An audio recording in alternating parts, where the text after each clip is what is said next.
Namaste. Welcome back to SLG Hello Doctor, your bi-monthly digest of health and healthy tips. India celebrates Children's Day in November.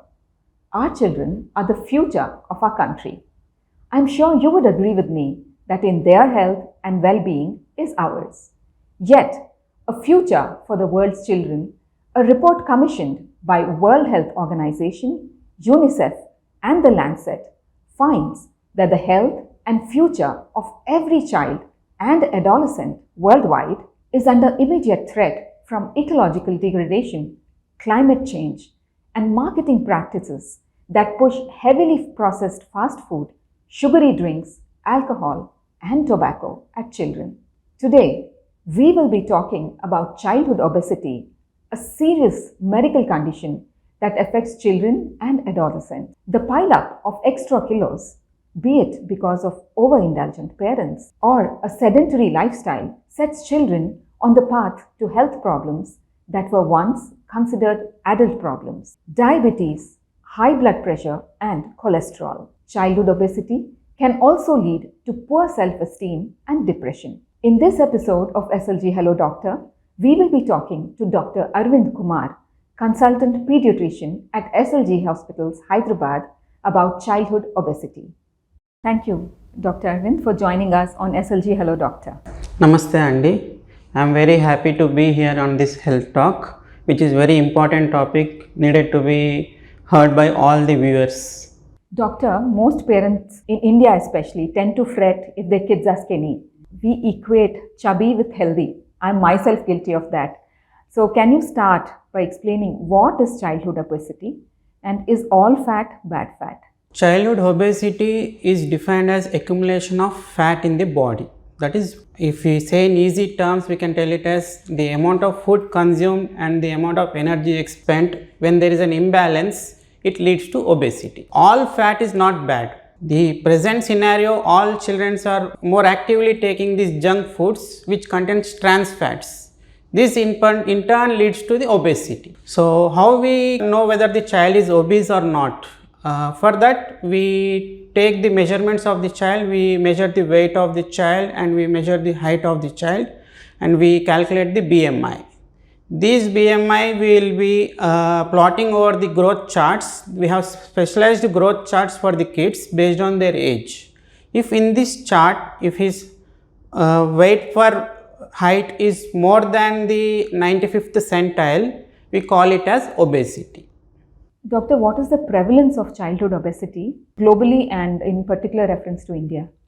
Obesity has become an epidemic in the developed countries and the prevalence is progressing rapidly in the developing countries. The prevalence rate in India is about 15%, which is second highest in the whole world. The first one is none other than our neighboring country, which is already number one in the population wise. So the second one is us, and also the about 14.4 million children are obese in India. Overall, globally, about 42 million children are obese. Doctor, those are mind-boggling statistics. So, what causes childhood obesity? The fundamental causes for childhood obesity is the quality of the diet which the child takes. Previously, 1000 years back, our Indian food was colorful. It used to contain a part of rice, wheat or jowar, or a part of vegetable, a part of fruit, a part of proteins like meat or egg. But now this color has changed. It has become into two colors like complete white or complete dark. So this is the major factor causing obesity. The second one is the time the child spends at school. It has increased. Previously around 4 to 5 hours the child used to be at the schools. Now about 8 to 9 hours is at the school. The playtime has reduced. This in turn is leading to decreased physical activity, which in turn is leading to increased weight gain. The other thing is sedentary lifestyle. So post school also the child is being made to sit for hours for studying. So because of the peer-to-peer competition levels, this in turn also leads to obesity. The COVID has also increased the prevalence of obesity 2 to 3% more The thing is, due to COVID, since 2 years, the child is not going to school, the increased screen time at home, these all things, and the child is now like he has become disheartened. He doesn't like to play outside. He is more comfortable playing with the mobiles. These all are the individual factors which contribute to the obesity. The other factors are also there, like endocrinal factors, like hormone related, genetic factors. This contribute to at least 5% of the childhood obesity. The other thing is like familial, it runs in the families. But the main thing is individual factors that is causing the childhood obesity. Doctor, what are the long-term health consequences of childhood obesity? The childhood obesity in turn leads to many adult onset diseases. So the health consequences can be like medical, like as India is already known as capital of diabetes, the childhood obesity in turn leads to early onset of diabetes. Similarly, chance of stroke also increases, cholelithiasis, that is gallbladder stone development, there will be fatty liver disease, and there will be, due to the excess weight gain, there will be easy fractures, that is bone related problems, menstrual problems, and the girl child is developing PCODs very soon compared to earlier. These all are the medical consequences of the childhood obesity. The other consequences like socio-economic consequences of the child, like because of this obesity there will be a negative impact at school. The children, they won't do it wantedly, but they will be bullying the child because of his stature. This in turn will lead to decreased activity with the peer group. This in turn will also lead to decreased academic performances because child will be negatively impacted due to this bullying, teasing, and the structural abnormalities. These things will cause decreased school level performances. Same time there will be decreased activity, as the obese child, if he tries to run, he will get increased work of breathing, that is shortness of breath, because of which he can't compete with the peer. This in turn will lead to increase in the weight gain. So these all are the consequences of childhood obesity, like medical, socio-economic, and school performances. The other consequences are like the obesity is already a social stigma. It is not at a school level, it is at gross level, society level. Any child who is obese, he will be humiliated, he will be depressed, he will be having these negative thoughts, he will be like, he can't compete with the surrounding peers. So these depressions will also not only further cause him this socio-economic problems, it also will cause problems at the family level. So he will not be that active with the family members. The food, due to this depression, he will again consume more food, which again leads to obesity. Let's take a short break on SLG Hello Doctor. ప్రపంచ స్థాయి multi super speciality hospital SLG hospitals 4 ఎకరాల సువిశాల ప్రాంగణంలో 999 బెడ్ల సౌకర్యంతో global JCI and NABH ప్రమాణాలతో అనుభవజ్ఞులైన వైద్య నిపుణులతో అత్యంత క్లిష్టమైన గుండె సమస్యలకు శస్త్రచికిత్సలు చేయబడును. మెదడు మరియు నరాల సంబంధిత సమస్యలకు మొట్టమొదటిగా న్యూరో నావిగేషన్ టెక్నాలజీతో చికిత్స. క్యాన్సర్ చికిత్స కోసం లీనాక్ వంటి అత్యాధునిక వైద్య పరికరాలతో చికిత్స. కీళ్ల నొప్పులు, ఎముకలకు సంబంధించిన సమస్యలకు మరియు జీర్ణకోశ సంబంధిత వ్యాధులకు మెరుగైన వైద్యం అందించబడును. 20 అత్యాధునిక ఆపరేషన్ థియేటర్లు, 200 ICU బెడ్స్, అత్యాధునిక డయాలసిస్ సదుపాయం కలదు. 24 గంటలు ఎమర్జెన్సీ, డయాగ్నోస్టిక్, ఫార్మసీ సేవలు. 3 టెస్ట్ల MRI, CT స్కాన్ వంటి అత్యాధునిక వైద్య పరికరాలతో మరింత మెరుగైన సంరక్షణకు మీ ఎంపిక SLG hospitals, Nizampet road, Bachupally, Hyderabad. Cell numbers 9133395500. Phone numbers 914023785678 మరియు 48525678. Toll free number 1800599220. Emergency 7799235678.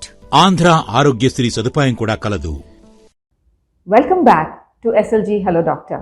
We are in conversation with Dr. Arvind Kumar, consultant pediatrician at SLG Hello Doctor. All those sound pretty scary, doctor. So, are there ways to prevent childhood obesity, especially if it is running in the family and we are forewarned that this could happen? So, as we all know, prevention is better than cure. Obesity, the cure is very less, but prevention we can do it from grassroots level to the national level. So, the first most thing is how at an individual level can we prevent obesity. The first thing is we have to improve the quality of the diet which we eat. We should strictly try to avoid eating junk foods like chips, burgers, pizzas, or like fast foods like noodles which the parents give it. And this should not be like giving at the shop. We should stop buying those items at home. We should not keep those items at home. Instead of that, we should encourage them to take plenty of fruits, vegetables like dry fruits, like that. So this is one step where we can do. Second thing, at the school level, we have to increase the physical activity of the kid. The school should help in improving the child's physical activity by giving at least 60 minutes of exercise at school level. Similarly, they should give some activities like homework at home, like they have to do physically active at home. So there should be daily activities at home. They should be able to engage in that. At community level, they can make some activities like they can take the kids to any community park, cleaning of the park, or making any activities like walking or running or any other activities. Second thing is at a child care practitioner level, what we can do is we can counsel the parents about what foods to be taken, how much food they should be given, and what all foods can be taken. Other thing is how to improve the physical activity in the kid and to avoid the junk foods, that we can tell at a child practitioner level. Community level, the communities can coordinate with each other community, and at gross level can make community activities weekly once or monthly once to promote the problems caused by taking of junk foods, sugary foods, beverages which are having lots of sugar content in those. Those are more harmful than tobacco, similar to tobacco. So these things should be avoided at grassroots levels, similarly at the national levels. While coming to informatics, like there should be some organizations which should provide at phone based or at web based CMEs, educating policies which the parents will be able to understand and kid can understand why they should avoid junk foods to prevent these childhood obesities. Apart from the lifestyle modifications that you just suggested, doctor, in extreme cases, is there medical treatment that is available? Most of the time, prevention of obesity is only the solution. But treatment, we give it in children whose BMI is more than 40. Very extreme. But treatment per se, these tablets may not work. But the only treatment which is available is surgical correction of the obesity, like liposuction, which you might have heard, which we can remove the bad fat from the body. Apart from that, mostly we recommend to be away from the treatment part. Only prevention is the cure for obesity. Doctor, when it comes to childhood obesity, is there any difference between male children and female children? The female child is more prone to get childhood obesity due to the hormonal fluctuations during the prepubertal age. Apart from this, the present scenario which we are in, it has also added a little more prevalence over this due to the sedentary life and decreased physical activity in kids. Doctor, I've been truly grateful to you for talking to us about this growing issue. Do you have any parting advice for our parents who are viewing this episode and children if they are? Thank you so much, Andy, for inviting me for this health talk. The need of hour for this hour in our country is about childhood obesity. If we can't prevent childhood obesity now, then we are going to become number one in case of diabetes, number one in case of stroke, number one in case of various other non-communicable diseases. So for this, how can we prevent? Simple thing, we have to coordinate with the schools, we have to give a quality diet to the kid, we have to avoid the junk foods, we have to have a physical activity of minimum 60 minutes per day, and we should be making child non-sedentary by trying to avoid the screen time. The screen time should be limited to less than 1 hour per day. In this COVID scenario, it is very difficult, but at least every 15 to 20 minutes, the child should be off screen while watching the TV or while performing school activities. So, with doing these simple things, we can prevent the major problems we are going to face in 10 to 20 years. Thank you for staying with us. Viewers, we will be back with you in 2 weeks from now with neurologist Dr. Suma Kandukuri, who will talk to us about epilepsy. If you don't want to miss it, hit the bell icon now. See you back here, happy and healthy. Namaste.